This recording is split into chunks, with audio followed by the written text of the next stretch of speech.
Welcome to Revolutionize Your Retirement Radio, bringing you insights and strategies to help you create a magnificent and fulfilling second half of life.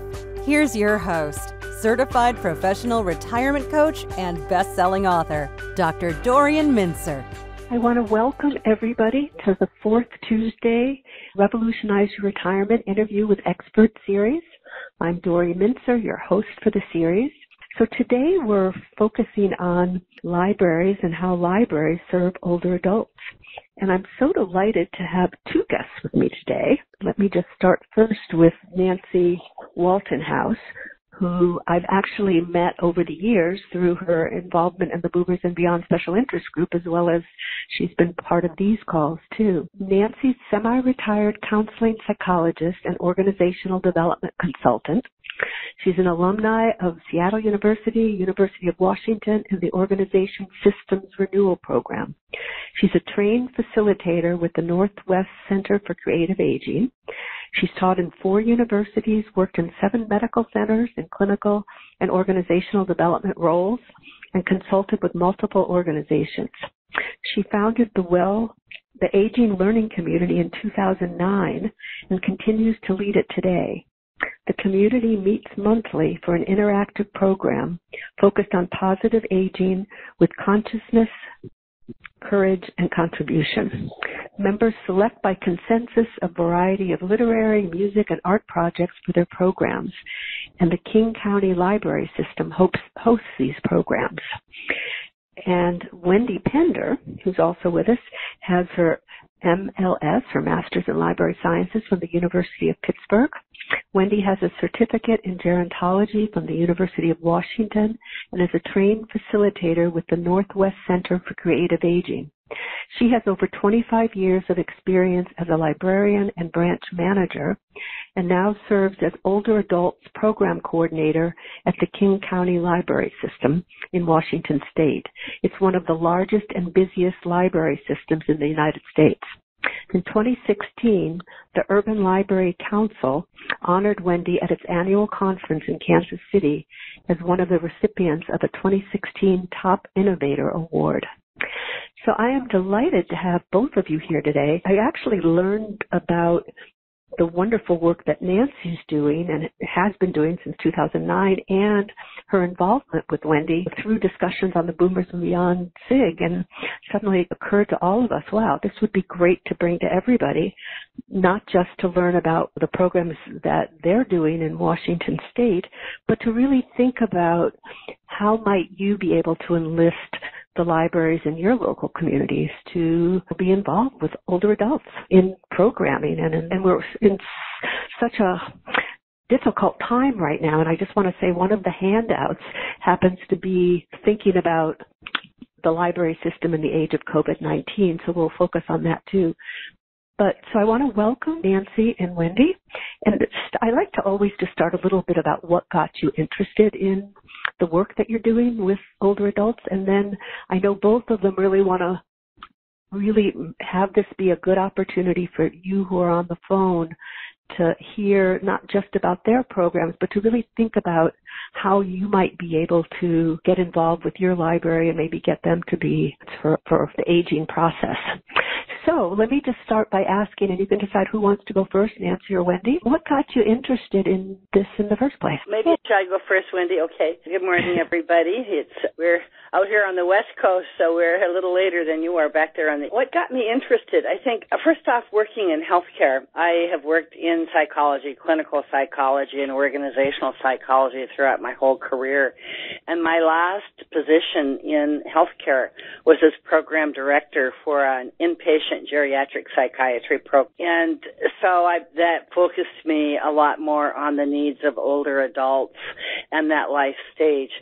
So part of it was just my own professional background with that culminating assignment.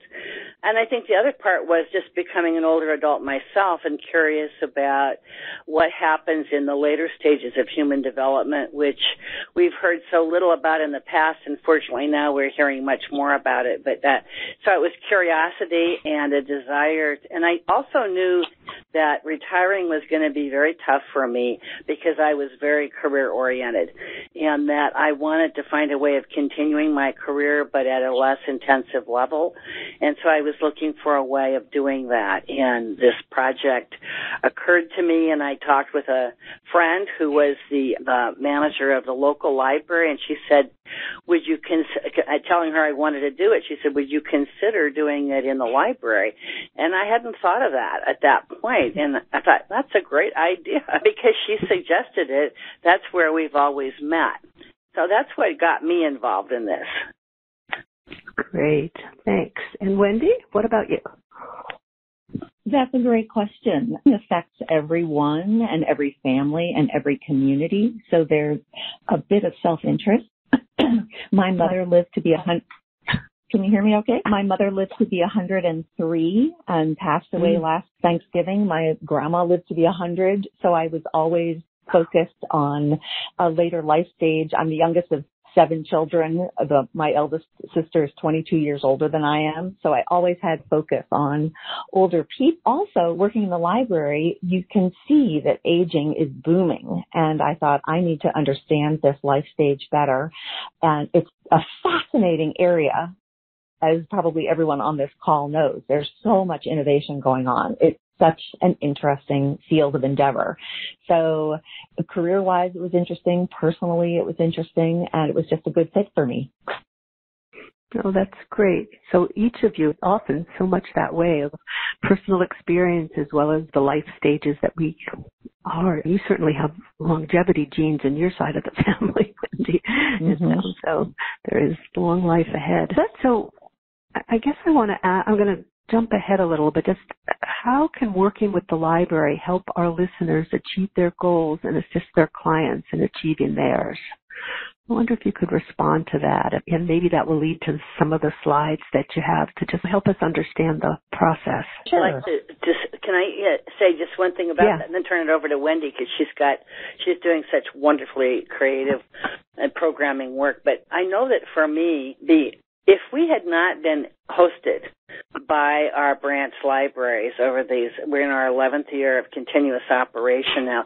We wouldn't be in our 11th year of continuous operations because I don't have the interest or the energy to be able to do the physical part of hosting and do all of the other work that's involved in planning and coordinating and implementing a program. So it's absolutely essential for this project that we worked with the library.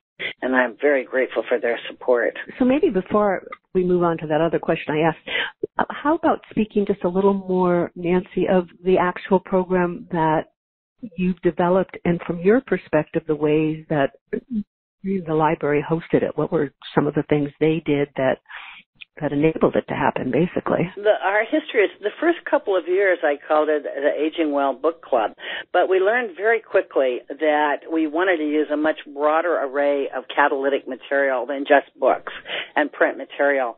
And fortunately, we're able to get films from the library also, and we can get music from the library, so we can get the resources that we need from the library. Where we are now in our programming is we spend about half the year on the arts as it's related to aging well, and then we spend about half the year using print. And we don't put anything on the schedule for the reading part of the program if it's not available through the library system. And that way people don't have to continue buying book after book and getting a library that's larger than they can really manage. So that part alone is extremely helpful. But also just having the space. We meet in 2 different libraries, and having, a wonderfully appropriate, comfortable, free space makes all the difference in the world. The other thing that the library has done for us is that they announce our programs both on the website for the branch libraries and on the master website, so that they help us getting the word out that this opportunity is going on. And we get our participants both from word of mouth. Most of them have come from word of mouth, but we also get people that have been searching for something in the area of aging well that's community-based, and they found us through the promotional activity of the library system. So that certainly has been a help, too. We really wouldn't be where we are now if it weren't for the support of the King County Library System. That certainly thank you, Nancy. But that's what Nancy said on the Boober SIG, which made me really say we need to include you, too, on it. Were you working on programs, Wendy, for older adults, or did it begin more with Nancy's programs? Which came first, or it probably doesn't matter, but I just am curious.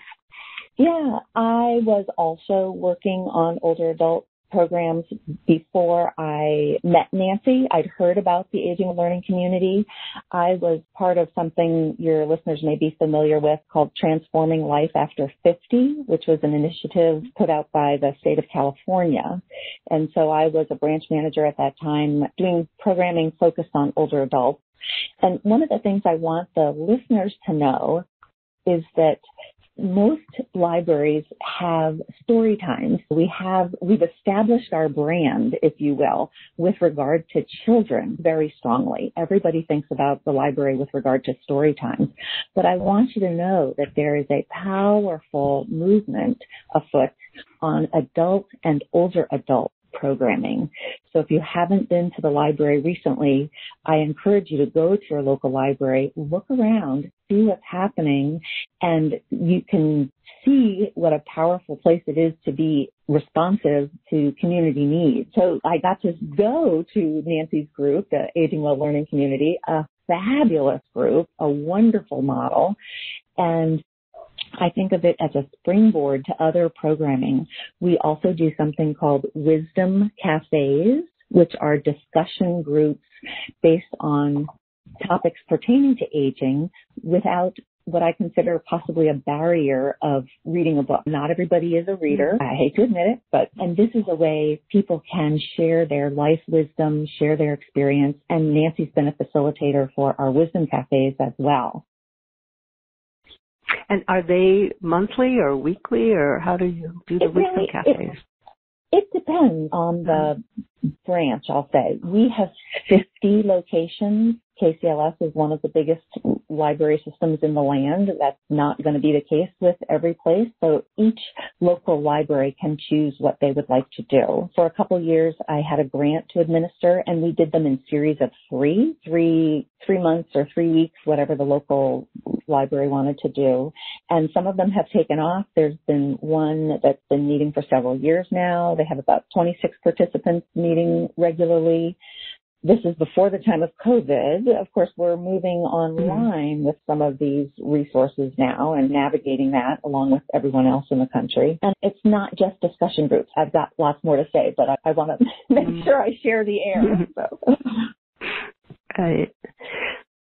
Did you want to add something, Nancy, about that before we... I could just say, as one of the facilitators for the Wisdom Cafes, that I've really enjoyed that. And I listen to the people who come. Often people are dealing with the problem of loneliness as older adults and social isolation. Of course, this was before COVID, and it's just magnified now, but they were so grateful to be invited to the library and into a welcoming conversation with people that they shared a lot in common with, and expressed really deep gratitude for the opportunity that was there. One of the things that I really love about working with the library is that I think we all know that as people age, many people start running into really scarce financial resources and are struggling financially. And I think it's wonderful that many needs can be met through our public library system, and that we all pay for it.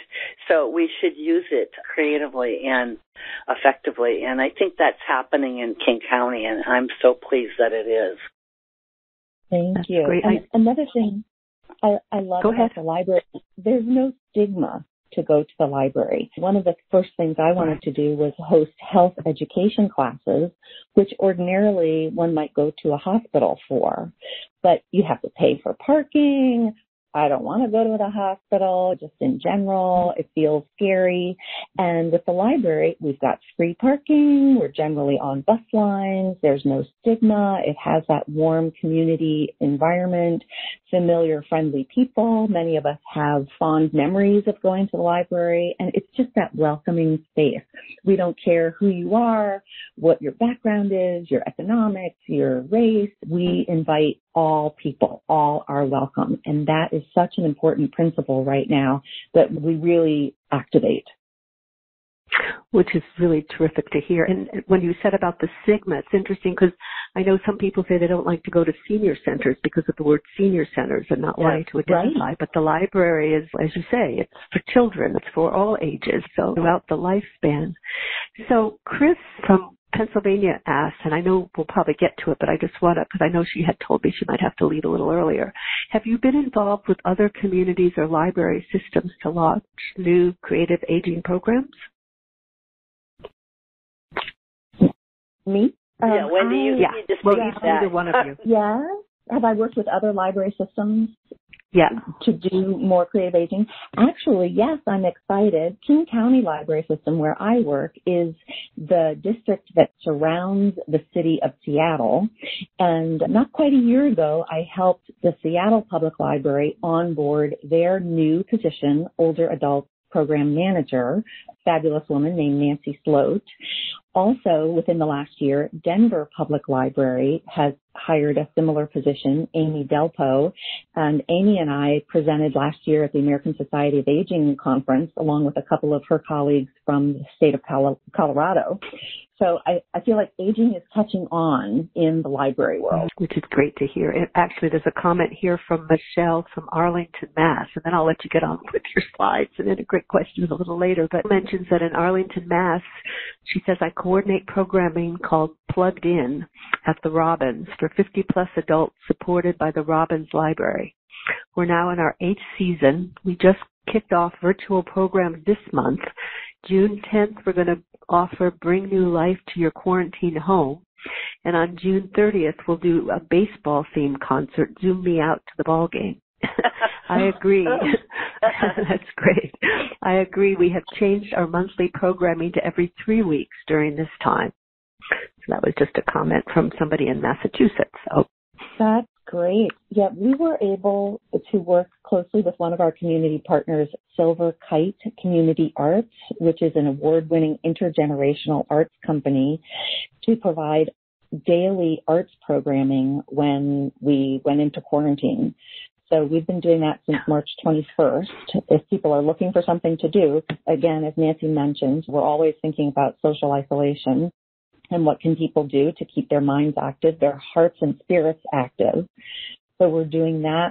We are also, like tomorrow, I'm hosting a program called How to Be a Friend to Someone with Dementia by Allison Schreier of Thriving with Dementia. She has an incredibly powerful story and powerful tools for folks who are working with people with memory loss, not just working with in a professional capacity, but memory loss is touching many of us in terms of our families, our neighbors. So I encourage you to tune into that if you'd like on our website, KCLS.org. Shall I go through the slides or? Yeah, why don't you do that now and describe them because not everybody has them in front of you. And then I have some more comments and questions that I'll integrate as we go along. I will, and I love the Zoom Me Out to the ball game. Yeah, I'm going to be borrowing that. Libraries are very collaborative. Let's just say that. And we're not closed. We may be closed for materials. You can't get into the library now, but many of us have gone online. So I urge you to check out your local library sources and see what they are doing and how you might be able to support them and how they might be able to support you in this time. So my first slide, if you're looking at that, is the biggest thing, as I say, it's not just for kids. We have lifelong learning resources, research. We have very skilled, wonderful, talented people. If you've ever known a librarian, I hope you've fallen in love with her or him. We're very compassionate people. We're committed to intergenerational connections. We are committed to our community. It's breaking our hearts not to be serving people in person right now, but we'll get through this together. And I know many people are anxious for us to reopen. We are very anxious as well. We also have lots of volunteer opportunities. I know that's so critical as people are transitioning to retirement. They want to stay active. They've been engineers and doctors, and what can I do now in retirement? And often we are able to find a good fit for people at the library where they can still be teaching, they can still be giving their gifts. And that's an exciting part that we can also play. And then technology. We're all dying for internet access right now, and we are also providing maker spaces. Last year, I had a grant to do virtual reality out to senior living communities. Previous year, I'd done something I called an arts and tech fest, where we took virtual reality and 3D printing and all that into the libraries so people could experiment with them there. And I captioned it, "Why should kids have all the fun?" That's one of my guiding principles. If it looks like fun, the adults are hanging back and watching. No, this is for you. This is for us. We need to learn and keep active, and we get to experiment. Kids have camp. Kids have school. Where do we go to learn about new technologies and to have fun? So we did that for a couple of years. And then last year, I thought, what's a barrier getting to the library for some people? So we went into senior living communities and brought all our computers and virtual reality headsets and all that, and just had a ball seeing virtual reality to people. Some of the most reticent participants, like, oh, I don't know. It says people might feel dizzy. What percentage of people feel dizzy? I'm like, I don't know. If you feel dizzy, lift it up. You'll be fine. And that lady, I was having to hold on to her. She was scooting around in her chair, just getting so excited about being in this virtual environment. It was hilarious. So we get the chance to do that, working in concert with some of our senior living communities. I'm going on to slide 2. Slides 2, 3, and 4 are basically tying what you might be doing as a retirement professional with what the library has. So slide 2 is if your goal is to help job seekers, we've got information about companies, we've got market trends, we've got resume development software. If your goal is to grow your business or map your community assets, we've got information about customers with demographics, we've got market trends, we've got business handbooks. Maybe your goal is to help people gain life skills. You're helping perhaps new Americans or something like that, or you're involved in the health industry.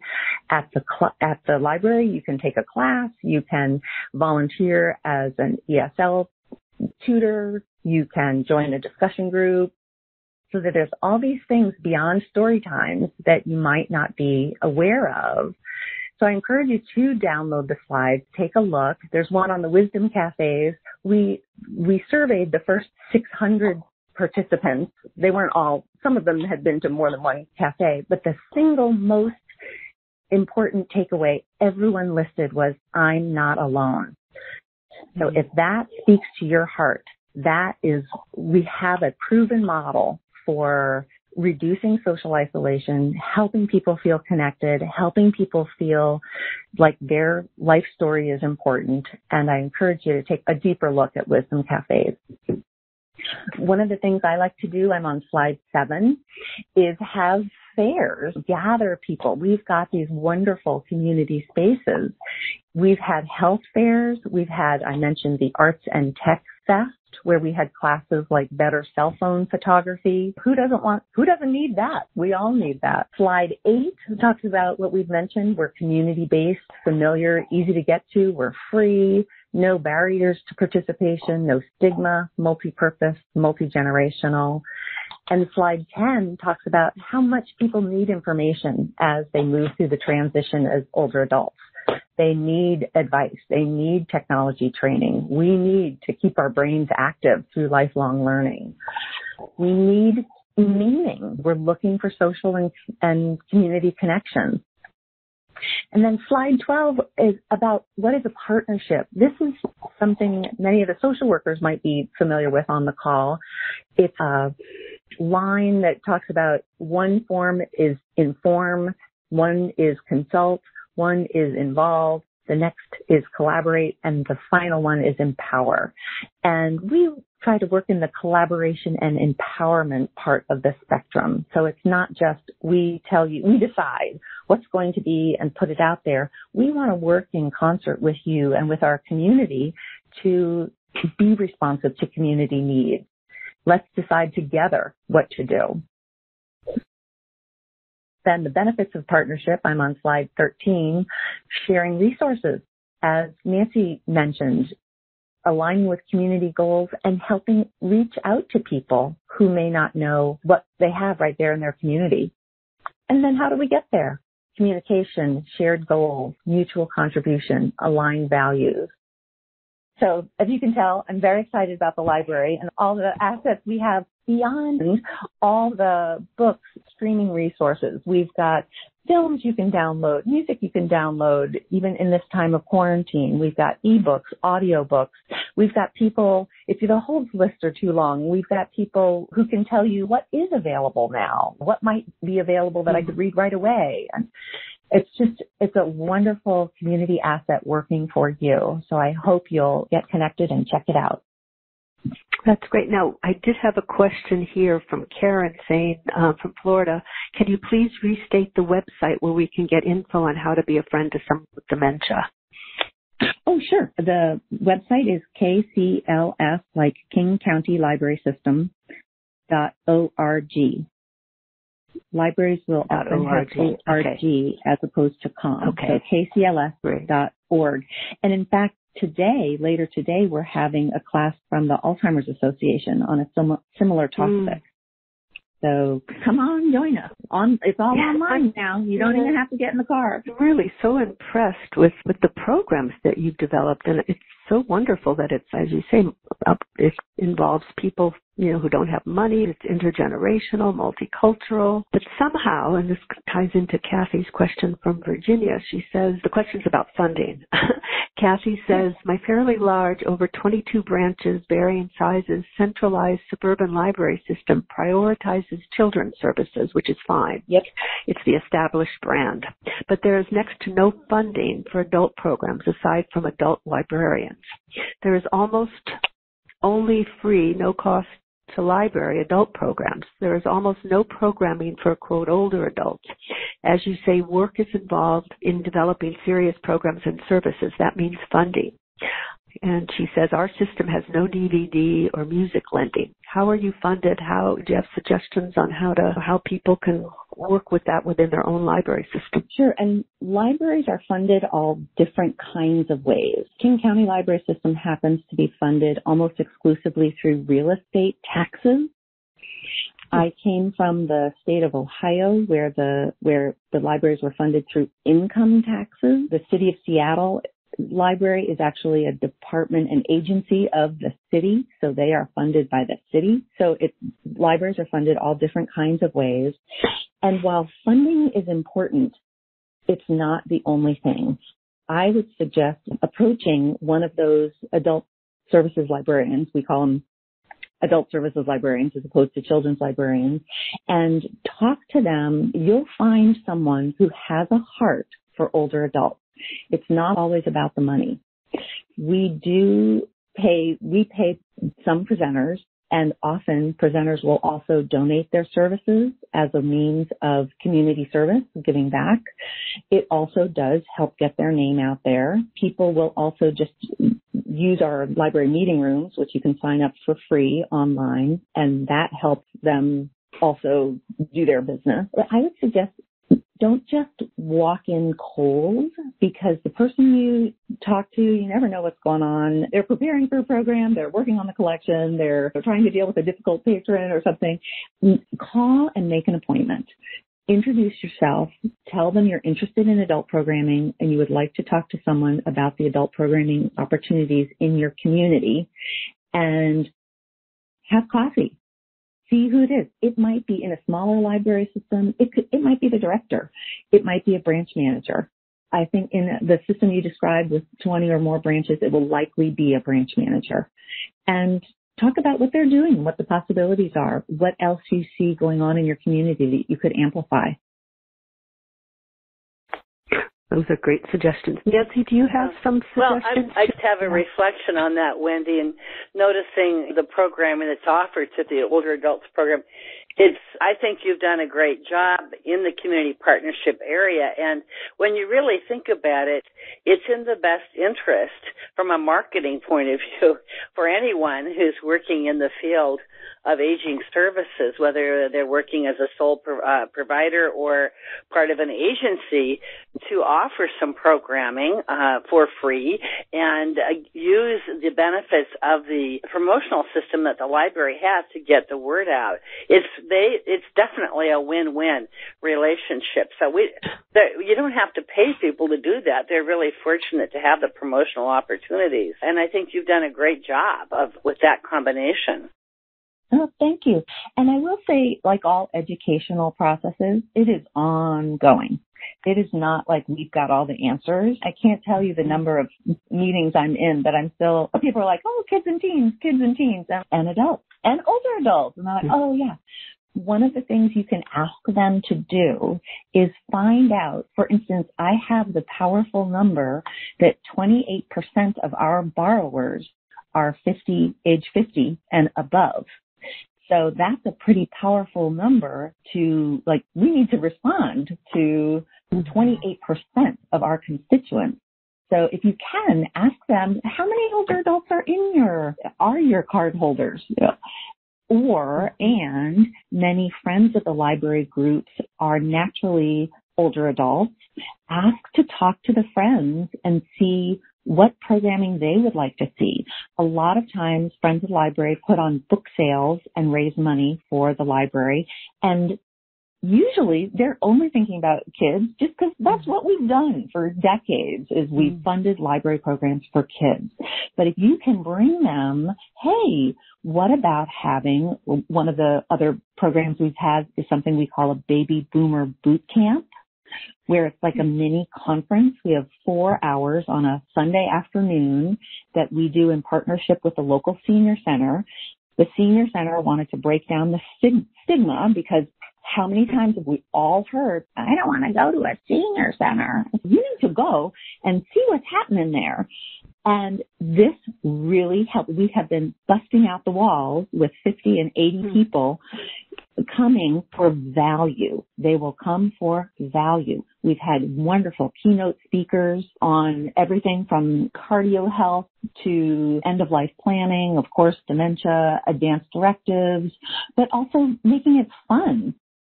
Getting in movement during the day. We had somebody on with trekking poles, a physical therapist, come talk to us about fitness goals that way. It doesn't have to be all doom and gloom. It's fun. Let's make it not all fun. Okay. But there's a freedom that comes, and I think we can capitalize on that. Just underscore that 100 times. I think that's really important. And there's actually a comment here by Michelle from Arlington, Mass. She says, for Plugged In, we're funded by the Barry Memorial Fund, not just a heart.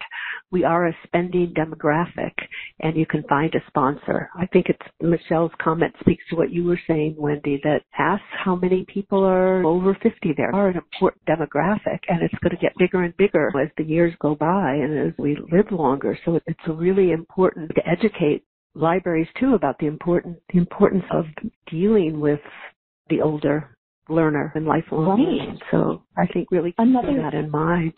Yeah, go ahead. Another thing we've been able to do, I mentioned senior living communities. Some of these senior living communities also have an interest in having people not be afraid of moving into one of those places. They also suffer from stigma, and sometimes they have money. We were so fortunate to be able to have Joy Laverty, who wrote Who Will Take Care of Me When I'm Old, about solo aging. One of our senior living communities, Aegis Living, flew her in from Chicago, and she spoke at a couple of their communities. She spoke at a couple of our libraries. We were the beneficiary of their community outreach. So there's all kinds of ways to fund things. It's the advocate that you really need to find. Identify the champion who's committed to it. Yeah, that sounds like that is so important. So Barbara from New Jersey says, I'm a newly retired baby boomer, having worked in the healthcare industry for over 30 years. most recently in a senior facility with assisted living residents. One activity that I found the residents enthusiastically responded to was journaling about their life. She asked, have either of you wonderful speakers had any experience in that activity? Yes, I have. And that is some of the programming that we've done in the Aging Well Learning community. It turns out that we have a member who has specialized in that area herself as a ghostwriter and helping people write memoirs, and she does classes on memoir writing at the local senior centers, and she's become a member of our group. So she's done a couple of sessions for us on memoir writing. And one of the nice things about being part of an ongoing community, as we are, is that people build personal relationships that last outside a meeting. So we have subgroups of people who are working on memoir writing that are part of the larger Aging Well Learning community. And their interest got stimulated and nourished and reinforced through the programs that we do. All these are really excellent points. I do want just a housekeeping detail. I know there was a question about how to download the slides. I think you just open them up and can look at them, or you can download them and print them out afterwards. Donna, I'll just ask you for 1 second. Donna's my administrative helper. If you're on the call, is there any special way to download the slides? Sorry, I had to unmute myself. Yeah, you should just be able, there's a link on the event page, and it's under call handouts and links, and the first link is Get Program Slides. So if you click on that, you should be taken to a new window where that PDF is available, or if you want to use your mouse and right-click and download that to your hard drive, you can do that just in all one fell swoop. If you open it into a new window, you'll have to make a second. I think you'll have to, let's see what it does here.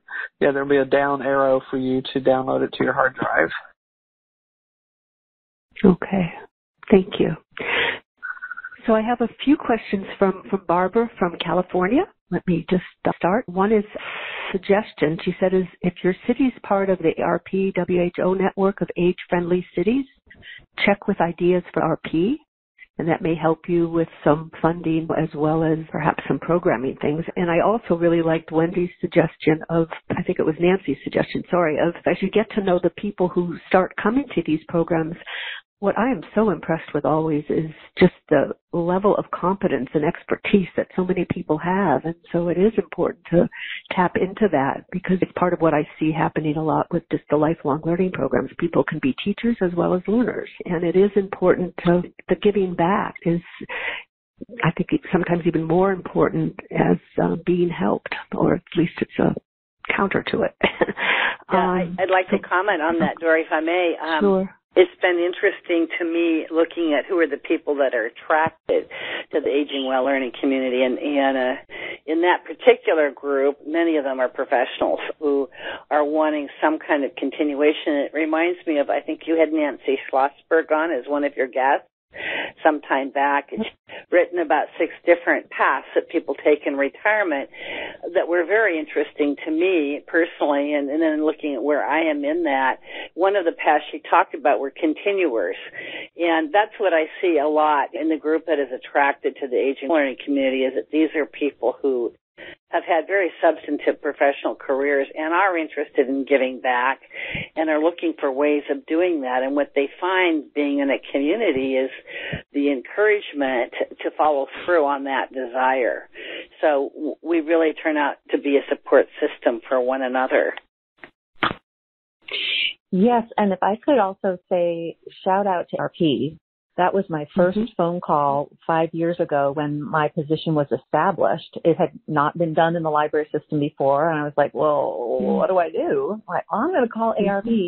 They were fantastic partners. We did Fraud Watch and Life Reimagined classes at 35 locations in our large county, touching hundreds of people. Their marketing machine, of course, is fantastic. They also provide technical classes now, like getting to know your smartphone and, how to use your tablet better, things like that. I really encourage people to reach out to RP or help your library do, because they are really active and wonderful. They're also doing a brain 5 steps to a healthy brain or something like that now. That's also been a great class. They're wonderful volunteers.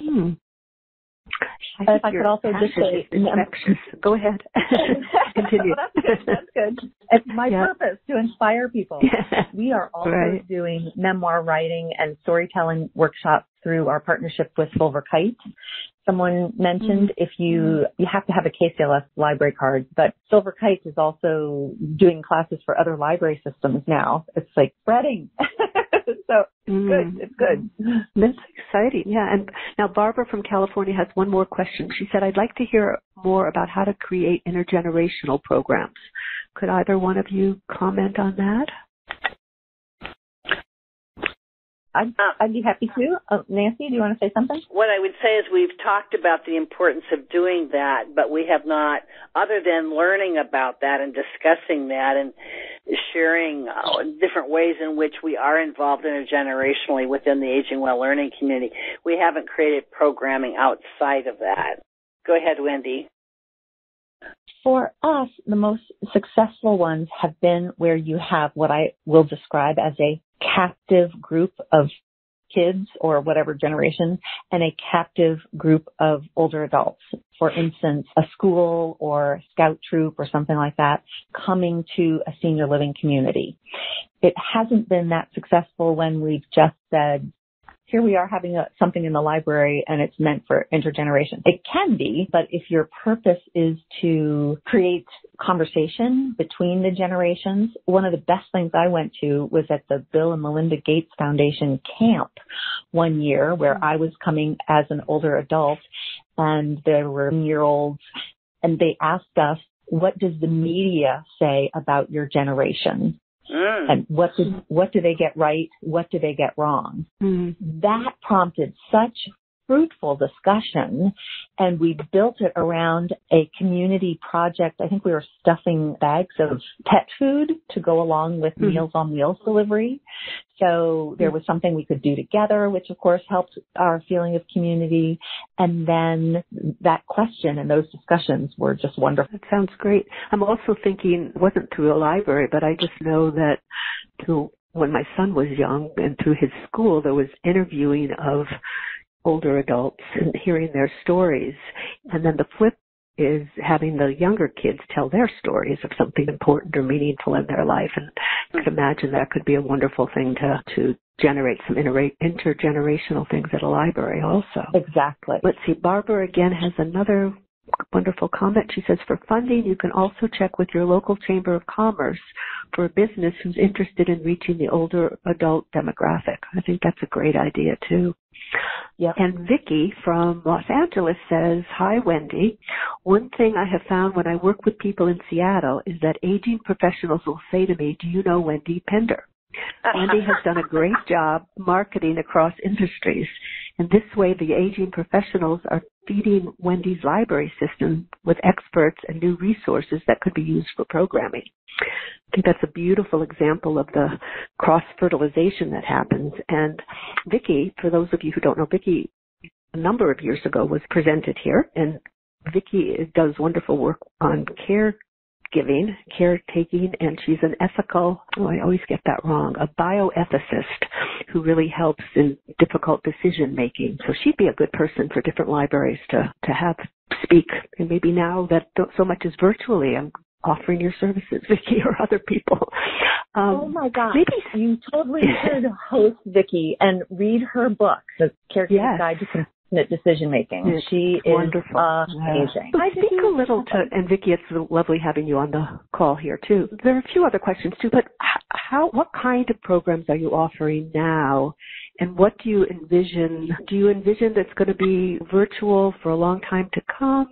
When you think of it, as I hate the ageist implication of it, but it is true that we are of a age where there's more vulnerability, and it's so hard for me to figure out when it's going to be safe to be back in groups. And so I just wondered what your thinking is and which programs seem to work best with the virtual nature of it and which are you just putting on hold right now? A lot of this is TBD, to be determined. We are in such early stages, and libraries across the country are addressing this. How do we get our materials back? How do we make sure everybody's safe? How do we make sure our staff is safe? What do we need to do about quarantining materials that are coming back? In terms of programming, we will definitely be continuing something virtually. Something that's been really exploding virtually has been gardening programs online. So that's, if any librarians listening, hire your local garden center to do something online. That's been very, very well attended. I think we had 80 at one class last week. Also, our foundation did estate planning in times of COVID, and they hit 300 registrants. Wow. People, all the end of life concerns are just being more exacerbated, if you will, with this time.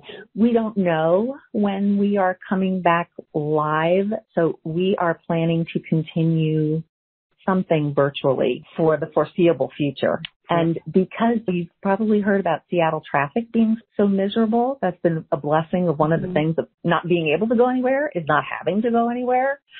And so I think we're finding as we can transition that we will continue the virtual programming.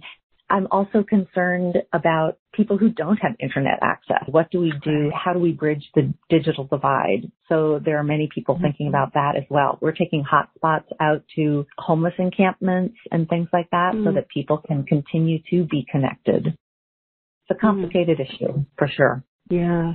Excellent, though. A couple of people have asked who Vicky's last name. So Vicky's last name is Kind, K-I-N-D, and she is a very kind, wonderful, compassionate person. So her last name is K-I-N-D, Vicky Kind. So Cassie from Virginia says, who initiated and carried out your older adults page on your website? Can you please discuss that? We have a department, our online library services department. So I get to have input into it, and then they are also always pulling content from what is being hosted by all the librarians locally. So people may do a book list and somebody in the social media department or OLS, Online Library Services, says, oh, this would be a good one for the older adults page. So I have some input, and then many people, because we're so big, many people have input into that. I welcome your suggestions. My email address is at the end of the slideshow, and if you've got something good, let me know. So you want to just give your email address, Wendy? Sure. It's on the slides, but you might have, Sure. My first and last name, W.G. Pender, W-G-P-E-N-D-E-R, at KCLS.org. Great. Thank you. Kathy asked another question. She says, who can attend the Gates camp that you mentioned? Oh, I do not know the answer to that question. Okay. I have to check on their website. Don from Canada says, Ellen Langer, who was a guest of mine last month actually, highlights the dreadful impact of assumed helplessness among the aging. But most library resources are devoted to light escapist reading. Seniors need challenging books to stretch their minds and assess the wisdom for society as a whole. This demands an unflinching, anti-fragile mindset. Do you agree or not, or thoughts on this? I totally agree.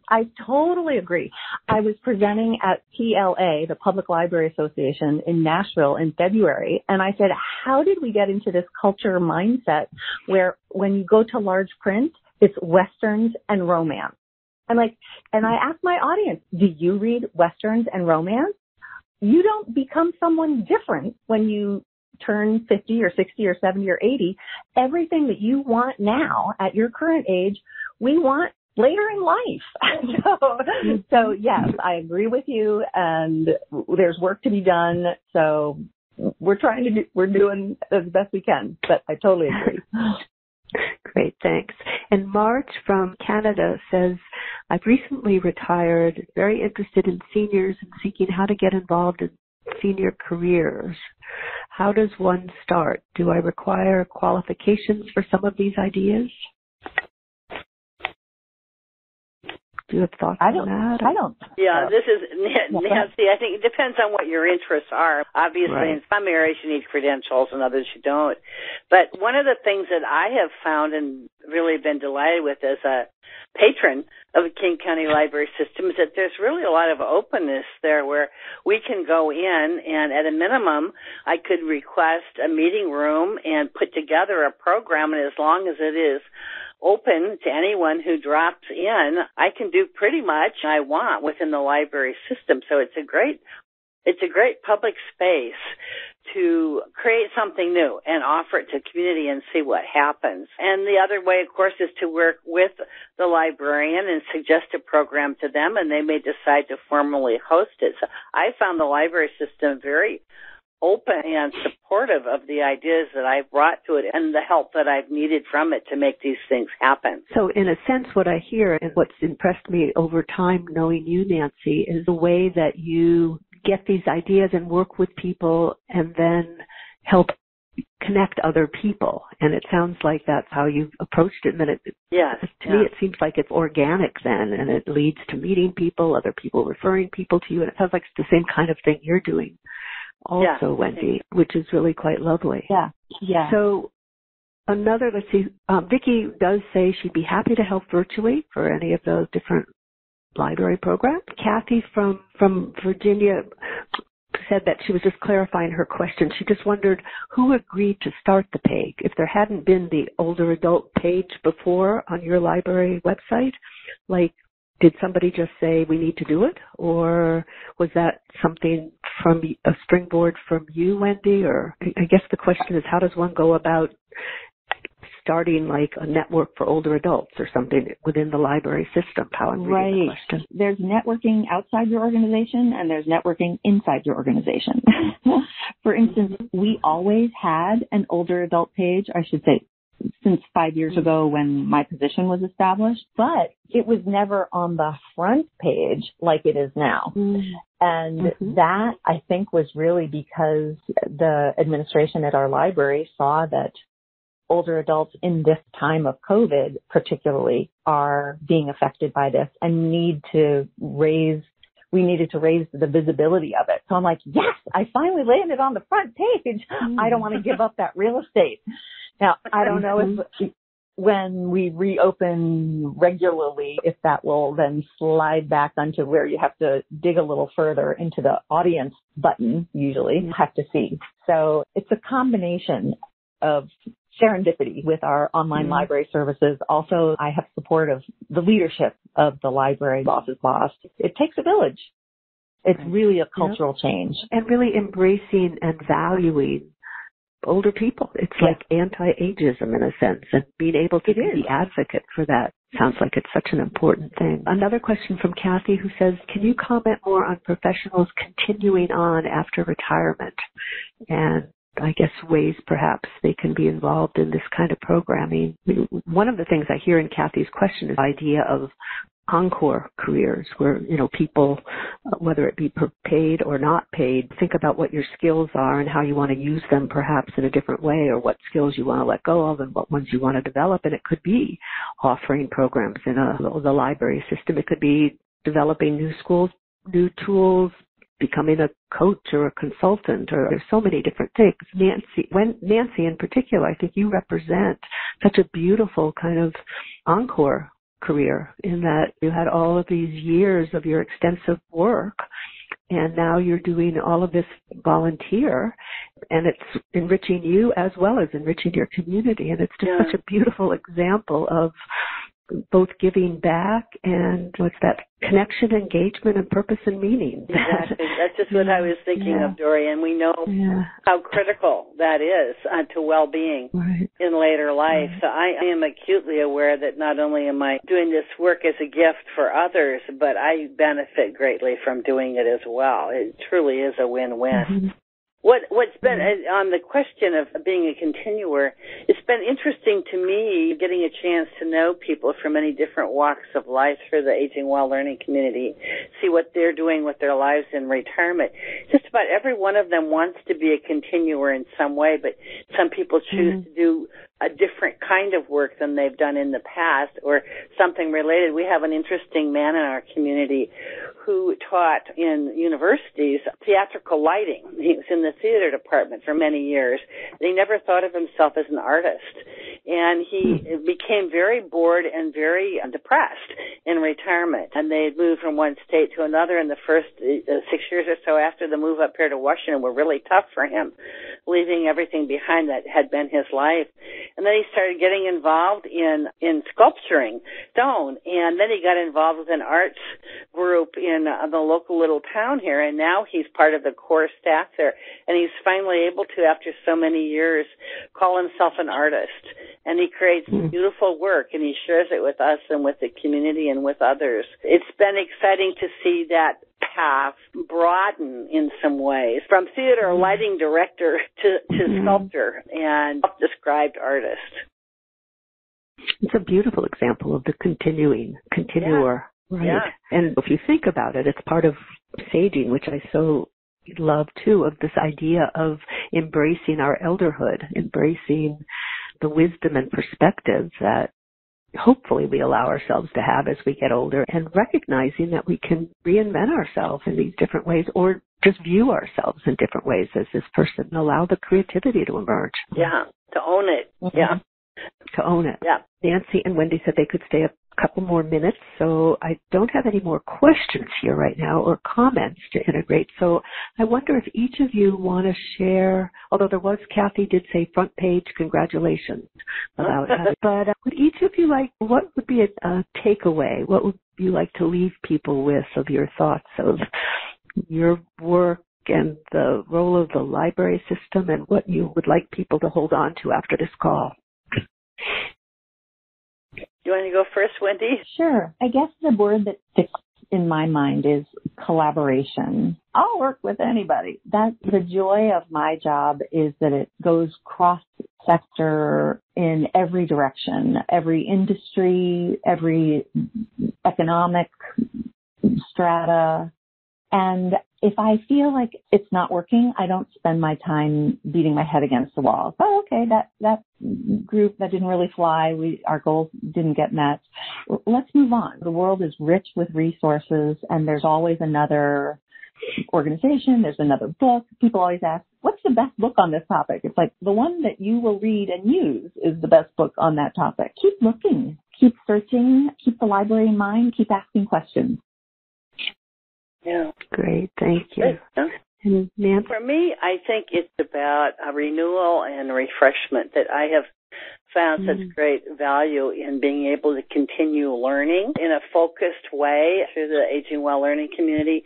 The value of new relationships, that while I did invite some people that I knew, there were many people that came that I didn't know and then developed a relationship with. The value of community, being committed to one another over the long haul, has been such a gift. And just realizing that no matter, I'm going to be 78 soon, no matter how old we are, there's always the opportunity to learn new things and form new relationships. The possibilities are always there, and that's what makes life worth living at any age. And I'm really grateful for those opportunities. Oh, that's so well and nicely said in terms of that. And I think with that, just keeping in mind the importance of recognizing our demographics. We are, whether we're in our 50s, 60s, 70s, 80s, we're an important part of the land here, the demographics of it. And actually, a couple of comments also were here about demographics of patrons are compelling. And check with friends of the library for funding. We have them. But I think it's the valuing ourselves and valuing that no matter what our age, we want to learn and we have things to contribute and to really use the system that's available. I'm really impressed. I really do want to make some contact with my local library here too. I'm so impressed with the work that you've been doing out there, and just thinking about the longevity of it. You started your program, Nancy, in 2009. Right. Yeah. And it sounds like, as you said, that much of what you're able to offer to people and be part of wouldn't be able to happen if you didn't have the free place and all of the support and resources that the library provides. So it's such an important area to It's really about partnership. Yeah. Partnership and collaboration. Yes, Absolutely. partnership and collaboration. Yeah. For sure. Thank you both so much for being our guests today and being here and sharing. And I want to thank everybody for being part of it and all your comments and questions. And hopefully everybody can, in your respective communities, think about how you might be able to engage with the library system to help people have that connection, engagement, and purpose and meaning. So I wish everybody to stay well and safe. Take care. Bye-bye. Bye. You've been listening to Revolutionize Your Retirement Radio with Dr. Dorian Mintzer. To learn more about the resources mentioned on today's show, listen to past episodes, or download our free retirement transition guide, visit revolutionizeyourretirementradio.com.